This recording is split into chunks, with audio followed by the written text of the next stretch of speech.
Chers participants, bonjour.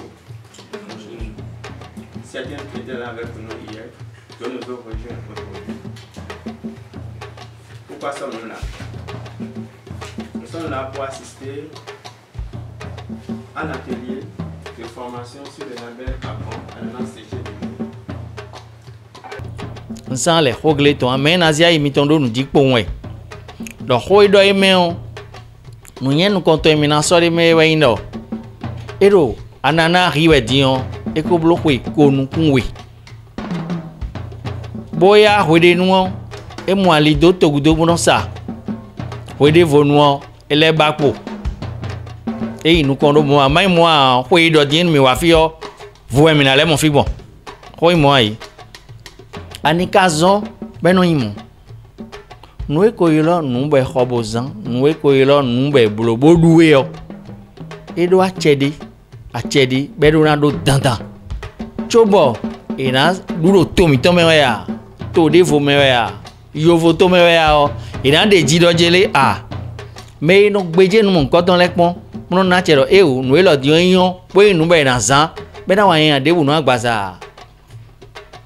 Ena wa yanya debu nunu ko yi meton a ena han fie mi de gble ayo a che ni mado wede nuo e zombo nuo tre yon do ganje u dewe wa yon de ji dewe ba ne me a e wa zombo e ho de we o ayi tono je nko ka eji be no lezu son ni mo za fo igudo we.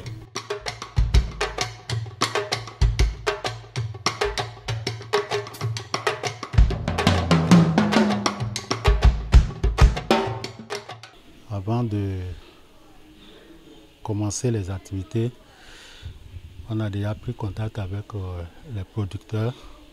On a défini un certain nombre de critères qu'ils doivent respecter. Parmi les critères, il y a le poids, il y a le taux de sucre et puis il y a la maturité du fruit.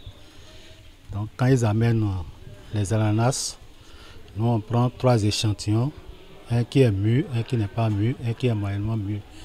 Donc on épluche ces 3 échantillons-là pour voir la chair qui est à l'intérieur.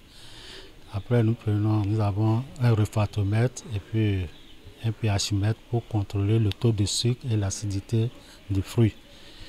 Et après, on commence par peser cela.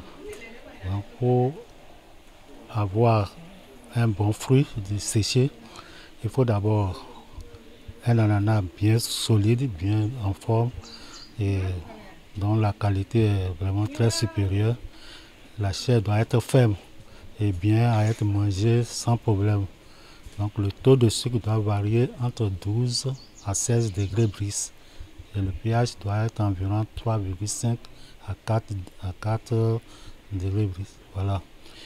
Et lorsque l'on veut travailler réellement sur l'ananas, les femmes rentrent dans la salle de stockage et trient les ananas qui sont propres à être séchés.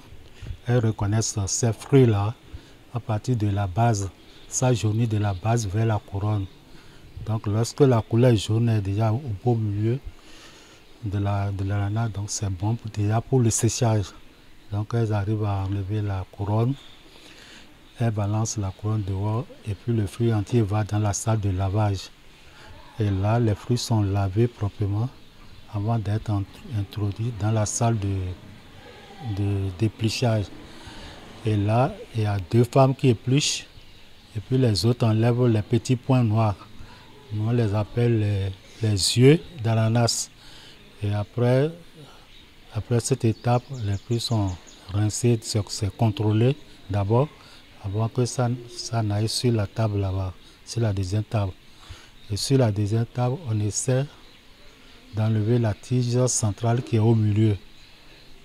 Ou bien on divise ça en 2 parties et avec un couteau un peu calibré, on arrive à trancher cela et on les envoie dans les fours.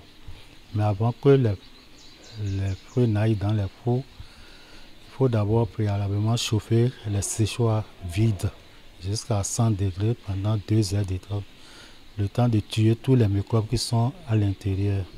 C'est quand tout est bon maintenant qu'on envoie les fruits dedans. Et après là, on baisse la température jusqu'à 80 degrés. Et tous les 2 heures, on l'ouvre et on change la position des clairs pour harmoniser le séchage pendant 24 heures. Là, le produit reste dedans pendant 24 heures et c'est après cette étape que les fruits deviennent secs. Et on collecte tout dans des seaux en plastique. Ça vient dans la salle de conditionnement. Et là, les dames les rangent dans les sachets selon la demande des clients. Sachets de 100 grammes, 150 grammes, 5 kilos selon la demande du client. Et après, c'est fermé hermétiquement, pesé et fermé hermétiquement.